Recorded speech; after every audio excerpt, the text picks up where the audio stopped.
नमस्कार. जय महाराष्ट्र. दरम्यान देशात येत्या काही दिवसातच लोकसभा निवडणुकीचं बिगुल वाजण्याची शक्यता आहे.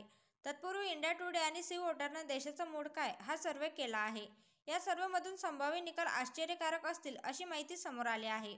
या सर्व्हेनुसार महाराष्ट्रात महाविकास आघाडी ही फडणवीस शिंदे अजितदादा यांच्या महायुतीवर भारी पडताना दिसत आहे. महाराष्ट्रातील एकूण 48 लोकसभेच्या जागांपैकी महाविकास आघाडीला 26 जागांवर विजय मिळेल तर उर्वरित 22 जागांवर महायुतीला समाधान मानावं लागेल असे चित्र आहे.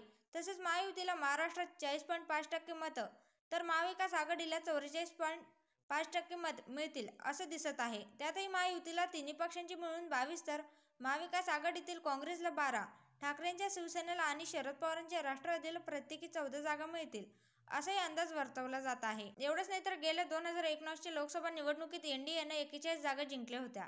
यामध्ये 22 भाजपला तर 19 जागांवर शिवसेनेचे खासदार निवडून आले होते. त्यावेळी शिवसेनेत फूट पडली नव्हती.